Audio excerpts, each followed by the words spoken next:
چونکہ یہ بیان ہمارے جو ملک کے وزیر داخلہ ہیں انہوں نے دیا، سید محسن نقوی صاحب نے، خود بھی وہ سید گھرانے سے تعلق رکھتے ہیں، تو میں تھوڑا سا ان کے گوش گزار کرنا چاہوں گا کہ جن لوگوں کو آپ نے یہاں سے اٹھایا جو کالونی میں رہائش پذیر تھے، آپ بالکل بجا فرما رہے ہیں کہ ان کے پاس واقعی کاغذات نہیں تھے، لیکن شاید آپ کو تاریخ کے دریچوں کو کھولنا پڑے گا اور جا کے دیکھنا پڑے گا کہ یہ مخلوق خدا آئی کہاں سے تھی، یہ خود آئی تھی یا لائی گئی تھی۔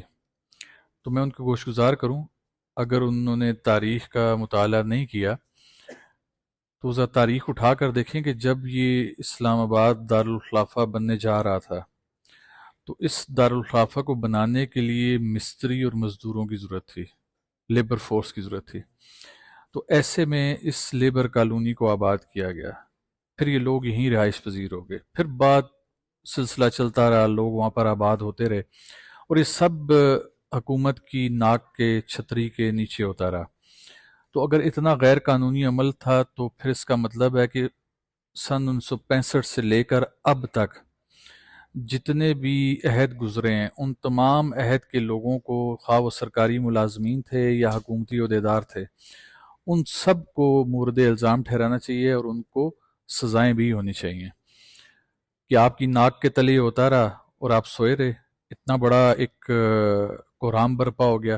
اس کے بعد ایک زلزلہ کا معاملہ آیا، جب زلزلہ آیا سن 2005 میں تو اس وقت زلزلہ متاثرین کو بھی یہاں پر آباد کیا گیا۔ اس میں کوئی شک نہیں کہ پیمنٹس کچھ لوگوں کو ہوئی، کچھ کو گھر ملے، کچھ کو کیا معاملات ہوئے، لیکن سب کے ساتھ ایسا نہیں ہوا۔ تو اگر آپ ان لوگوں سے کاغذ مانگیں گے تو یہ کاغذ تو نہیں پروڈیوس کر سکیں گے، لیکن یہ جان لیں کہ اسلام آباد کو بنانے میں ان لوگوں کا ہاتھ تھا۔ تو میرے خیال سے ایک بڑی زیادتی کی بات ہے کہ جب اپنا مطلب پڑے تو آپ مخلوق خدا کو اپنے ملک کے کونوں کونوں سے اٹھا کر یہاں پر لائیں، اپنا کام نکلوائیں، اور جب آپ کا کام نکل گیا، اب یہ لوگ آپ کے کام کے نہیں رہے، تو آپ ٹشو پیپر والی مثال استعمال کیا اور ان کو اٹھا کے اب باہر پھینک دیا۔ اٹھا کر باہر پھینکنے والی بات ہے، جو ان کے پاس تھا انہوں نے یہاں پر لگا دیا، اور اب وہ بالکل خالی ہاتھوں کے ساتھ یہاں سے گئے۔ دوسری چیز، یہ متاثرین کے علاوہ یہ جو کچی آبادی کے لوگ تھے کالونی والے، یہ تو وہ لوگ تھے جو متاثرین میں نہیں آتے تھے، لا کر آباد کیے گئے، لیکن کچھ ایسے لوگ ہیں جو کہ متاثرین کے زمرے میں آتے ہیں۔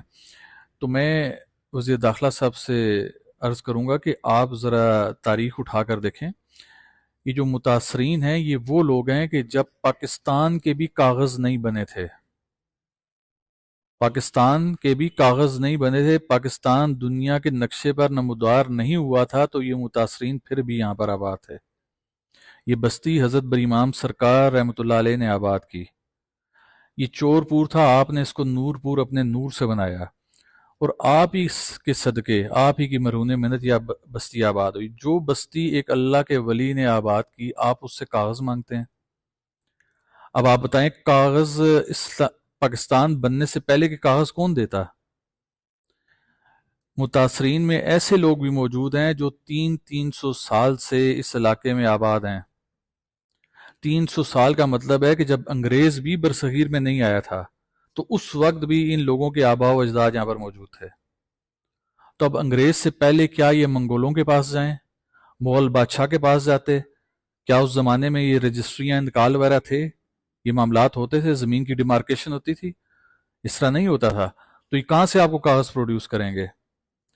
یہ متاثرین وہ لوگ ہیں کہ جب آپ کا دارالخلافہ بن رہا تھا تو آپ نے منت سماجت کی ان سے کہ تمہاری زمینیں ہمیں دارالخلافہ چاہیے، ہم نے یہاں پر بنانا ہے، کراچی سے شفٹ کرنا ہے، اسلام آباد کو بنا رہے ہیں، تو اپنی زمینیں دے دو۔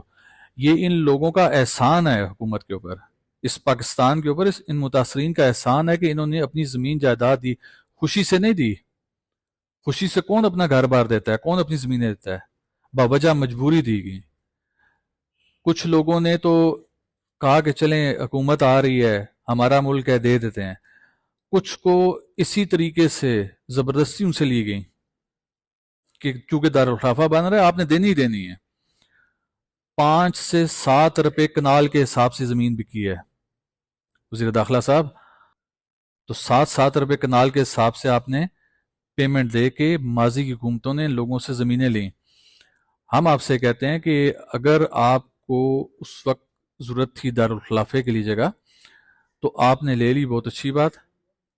آج ہمیں ضرورت ہے، آج یہاں کے لوگوں کو ضرورت ہے، آپ ہم لوگوں سے پیمنٹ لے لیں.